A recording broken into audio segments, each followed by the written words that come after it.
Got me falling right back.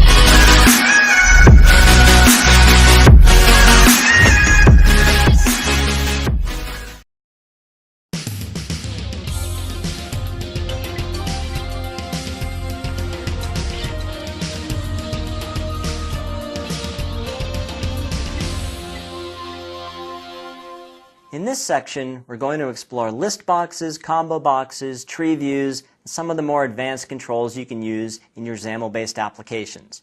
You've used these controls before in Windows Forms and web applications, so you're probably asking how different can they be? Well, on the one hand, they are no different. The list box and combo box display lists and let the user select one or more items in the list. The tree view displays a list in a hierarchical manner. In that sense, they're exactly the same in XAML as elsewhere. But remember, one of the benefits of XAML is that you can build more modern and richer looking applications. So you'd expect there to be some fancy things you can do with the XAML versions of these controls. And you'd be right. Let's go see. List boxes in XAML are very similar to what you're used to. The list box enables users to select one or more items from a list of available choices. If the list can't display all of the items at once, because the window's too short, for example, then a vertical scroll bar appears automatically. You can add and remove items both at design time and at runtime, and the selection changed event occurs when you select an item. One of the primary differences between list boxes in XAML and list boxes elsewhere is that the list box and the list box items it contains are container elements. So you can put inside a list box text, images, stack panels that have images and text, etc. There are several ways you can populate a list box. You can do it in XAML. So in this example, we create a list box, and then there are list box items inside that list box, and the content property of the list box item determines what displays on the screen. You can populate a list box in code by calling the add method of the items property of the list box. And at design time, you can also use the collection editor items dialog box. List boxes in XAML have familiar properties. Selected index returns the index of the first item in the current selection, or -1 if the selection's empty. Selected item returns the first item in the current selection, or null or nothing if the selection's empty. Selected value returns the value of the selected item. And because list boxes are containers, that selected item actually returns an element type. Could be list box item, could be image, could be stack panel, could be string, and we'll see in the demos how to account for each of those. List boxes have a selection mode property that determines whether users can select more than one item. It defaults to single, which means they can select one item at a time. But if you set it to multiple, then they can select more than one item. Each time they click on an item in the list box, it selects or deselects it. And then if you set this property to extended, users can select more than one consecutive or non-consecutive items at a time. So let's go see some examples of using list boxes. I have the Advanced Controls Examples sample application up and running. Let's take a look at list box examples. And in our first example, we're going to populate a list box in XAML. So let me move this over, get rid of these two windows that I don't need anymore, narrow this down a bit. I lost it. It's back. Narrow this down a bit. There we go. So my list box has a list of 5 AppDev experts, and in my XAML, the list box contains list box items, and I set the content property of each list box item, and that determines what gets displayed in the list box. And now when I select one of these, I need to know who I selected. So let's go look at the code that's going to run when I select a particular expert. I'll select an expert, and the selected index is 3. That's to be expected. It's the 4th item in the list, so selected index is 3. But selected item is not the name of the expert, it's a list box item. And that's because the list box contains list box items. When I click an item in the list, I'm actually selecting an element, which is list box item. and the value of that selected item is still a list box item. And so to find out who I selected, I take that selected item, which is an object, and I cast it to a list box item and then read the content property. So really what I'm doing is I'm getting this list box item and reading the content property, and then that's how I know that I selected Dan Wallin.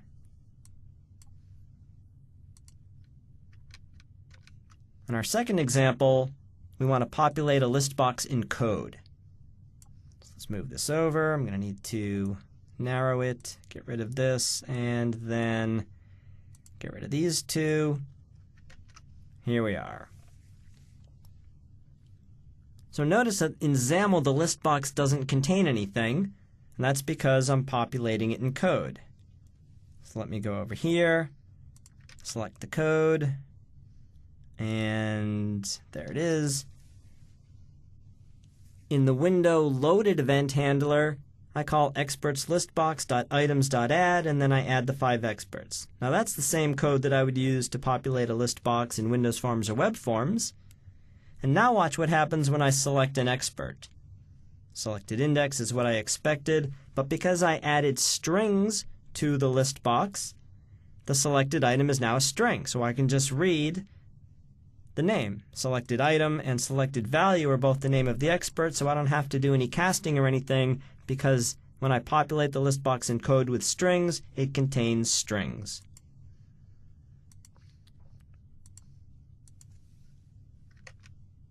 In our third example, I want to start looking at selection mode. And selection mode by default is set equal to single, and that means that I can select one item in the list at a time. That's the default.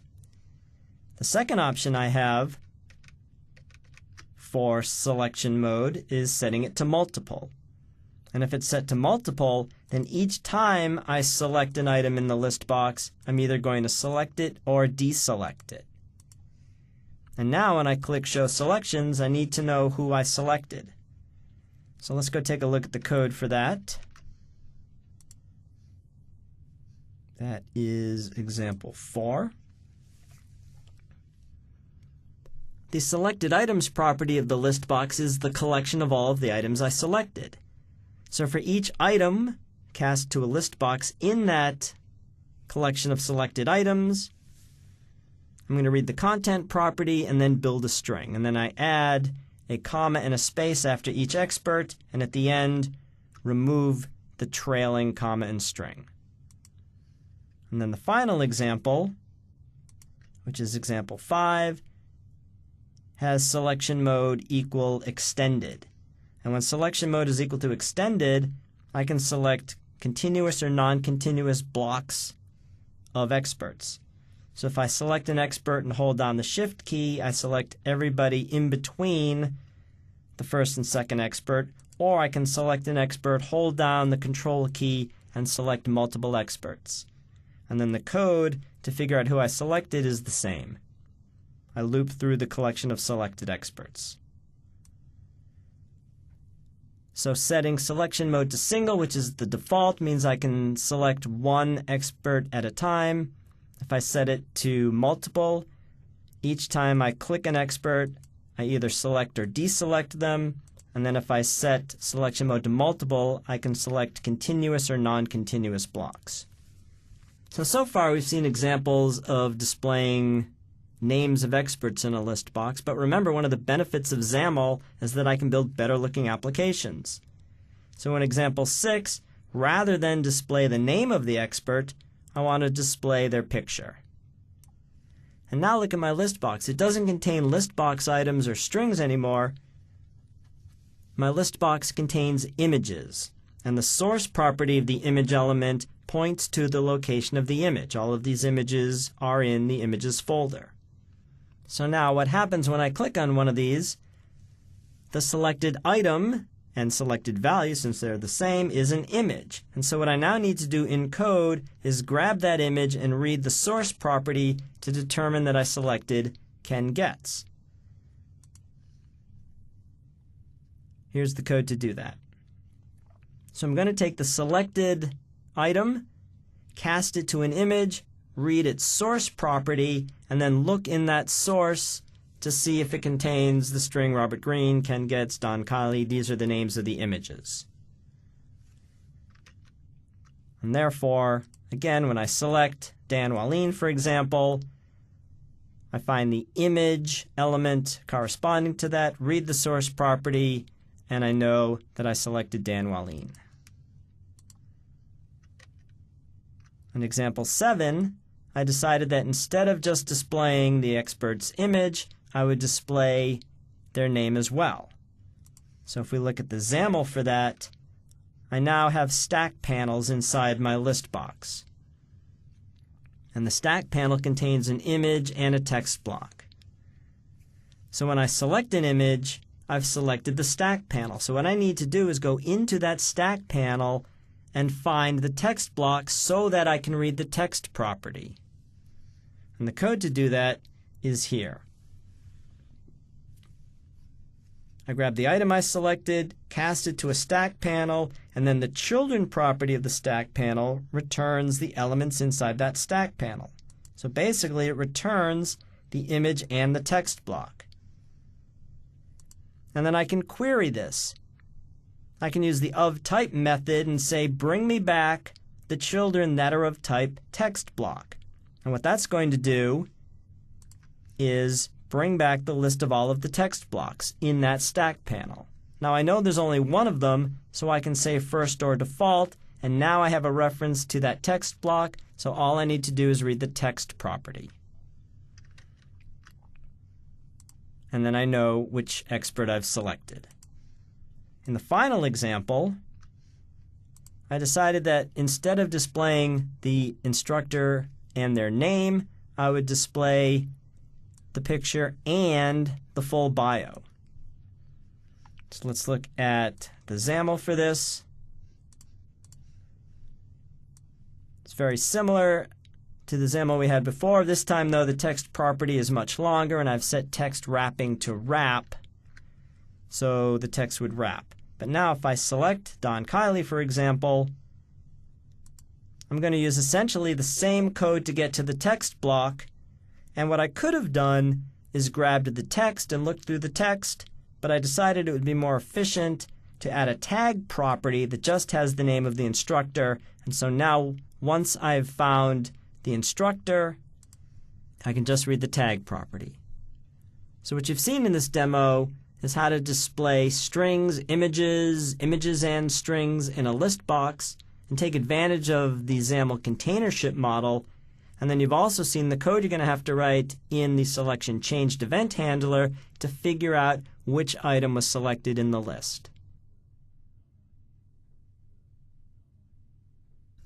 The combo box in XAML behaves essentially as the combo box does in Windows Forms or Web Forms.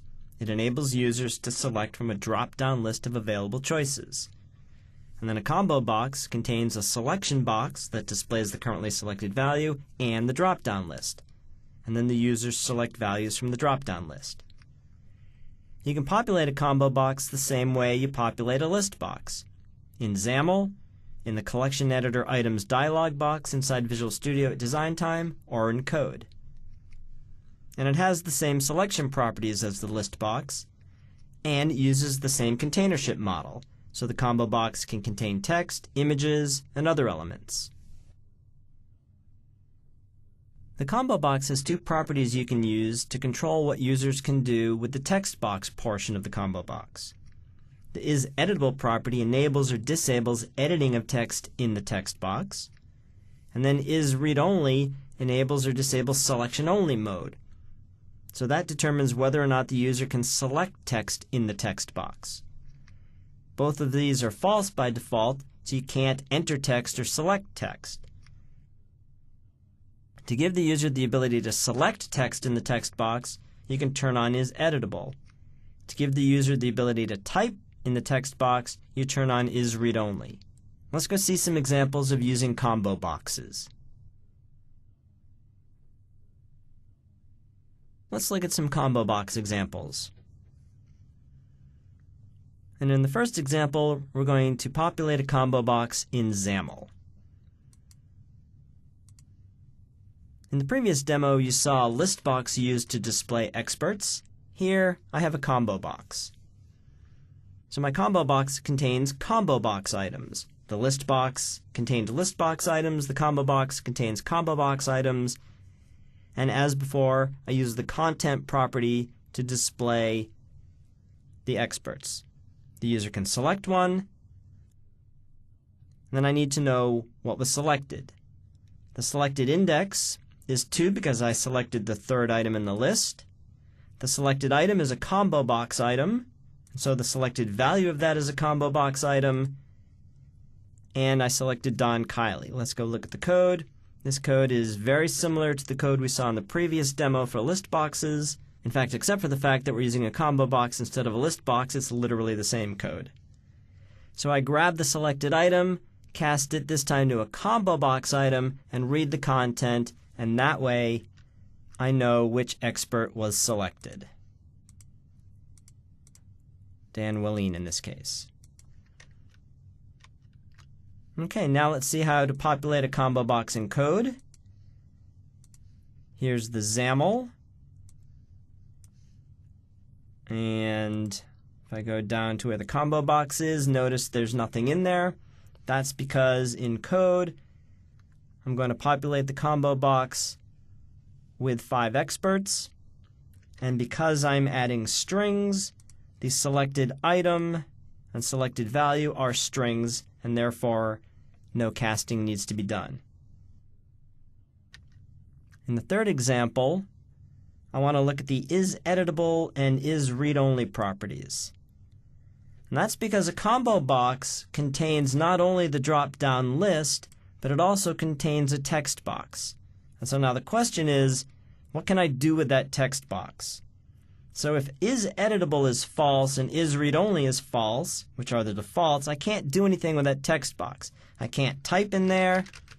I can't select. Now, I can hit the K key, for example, and select Ken, hit R to select Robert, but I'm not actually typing in the text box. What I'm really doing is selecting inside the combo box. So with isEditable equal to false and isReadOnly equal to false, there's nothing I can do with the text box portion of the combo box. But if I set isReadOnly to true and isEditable to false, now I come in and make a selection, and I still can't type in here or select from here. So because isEditable is equal to false, it doesn't matter what I set isReadOnly to. Okay, now let's set isEditable equal to true, and also set isReadOnly equal to true. Now, I can't type in here, but if I select somebody, I can select text in here. So I could copy this text from here. Because isEditable is set equal to true, I'm allowed into the text box, but because this text is read-only, all I could do is select from it. And then finally, if I set isEditable to true and isReadOnly equal to false, what can I do? I can select an item by typing. I can also type text that doesn't appear in the list. None of the above. And I can also select some of the text or all of it, cut, copy, and paste.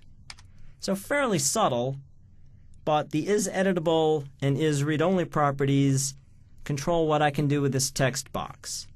If isEditable is equal to false, then I can't get into the text box. If isReadOnly is true, I can only select text in there. If isReadOnly is false, I can actually type in here. When we looked at list boxes, we saw displaying images in the list boxes. We can also display images in the combo box. And the XAML for that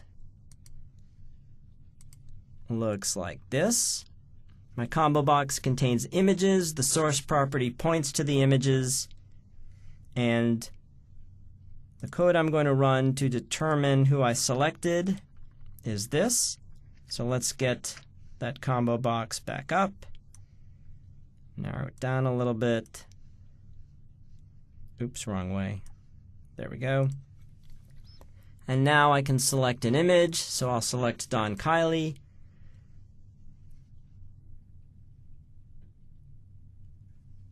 I take the selected value, I cast it to an image so I can get the source property, and then I check to see what's in there. Same code as before when I used list boxes.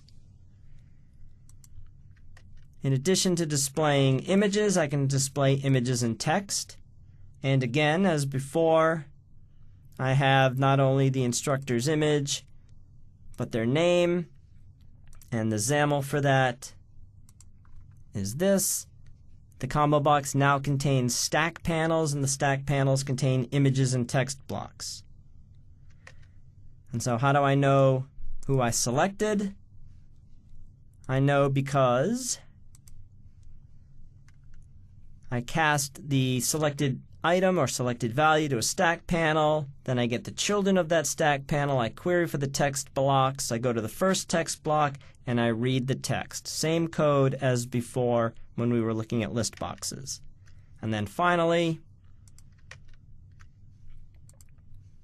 we can display not only the instructor and the name, but the full bio. And then when I pick one of those,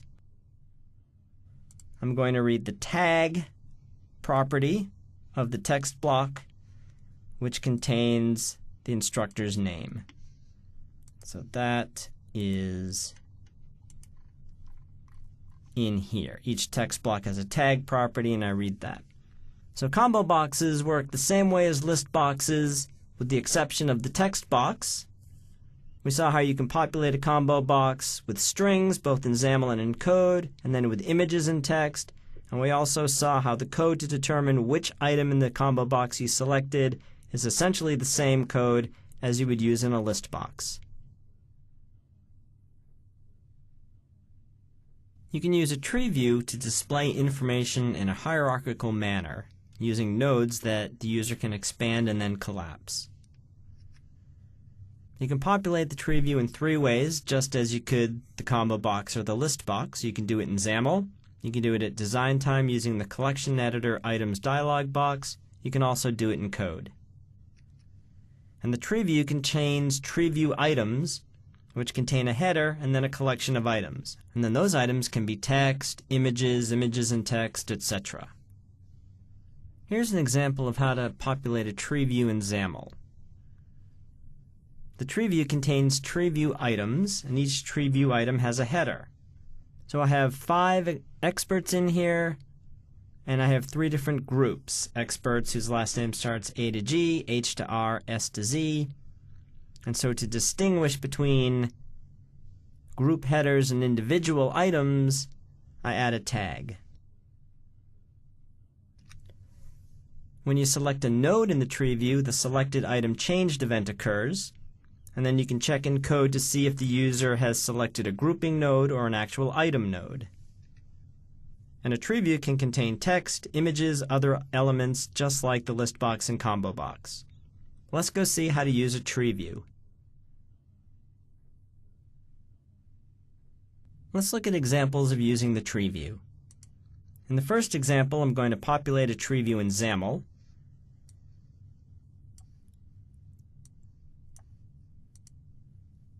And here's the XAML that populates this. My tree view contains tree view items. And I have 3 tree view items that are basically groups of letters, A to G, H to R, S to Z. And then within each of those are experts. So the tree view contains tree view items, and the tree view item is a container, and this tree view item contains 2 additional tree view items, one for each expert. Same thing for H to R, same thing for S to Z.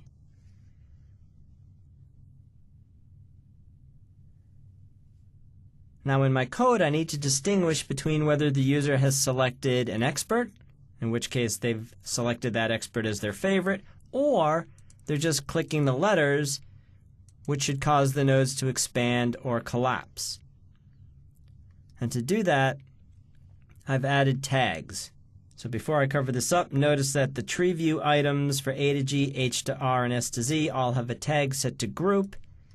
And if we look at the code, I'm going to take the selected item, cast it as a tree view item so I can read the tag, and if the tag is equal to group, then I'll set the isExpanded property of the tree view item to the opposite of what it is. If the node is expanded, it'll now be collapsed. If it's collapsed, it'll now be expanded. If the item does not have a tag of group, then the user has selected an expert, and I read the header property of that tree view item because the header contains the names of the experts. Therefore, I know when I click an item, I know which expert I selected. In the second example, we'll populate a tree view in code. It's the same experts. Let's look at the XAML. The tree view doesn't contain anything because we're populating it in code. So in the window loaded event handler, I create a new tree view item, set its header to A to G, set its tag to group, and then I add 2 tree view items to that, one for Ken, one for Robert, and then I add that group of items to the tree view. Do the same for H to R, which contains Don, do the same thing for S to Z, which contains Dan and Doug, and now I have this tree view. And then the code to determine which item I selected is exactly the same. Now you may remember when we looked at combo boxes and list boxes that when we populated them in code, we were adding strings. But here, we're still adding tree view items, so the code in the selected item changed event handler is exactly the same to figure out which expert was selected.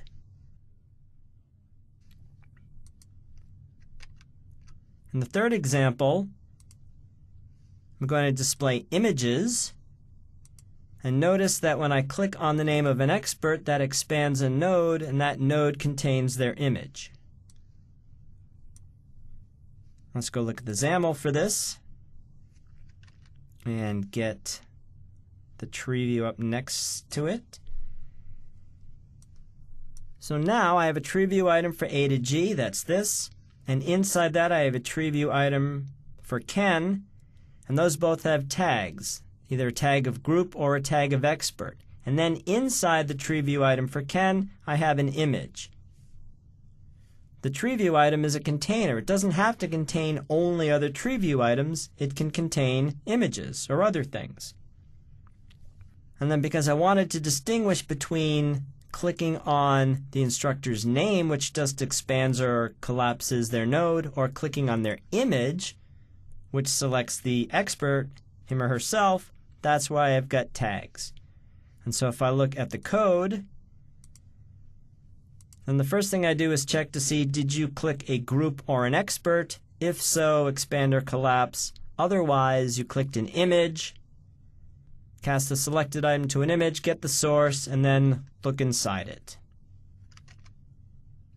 Now in this example, I decided that clicking the name of an expert expanded their node and that clicking their picture selected them as your favorite. I could have decided that clicking the expert's name actually selected them and displayed the picture at the same time. And in our final example,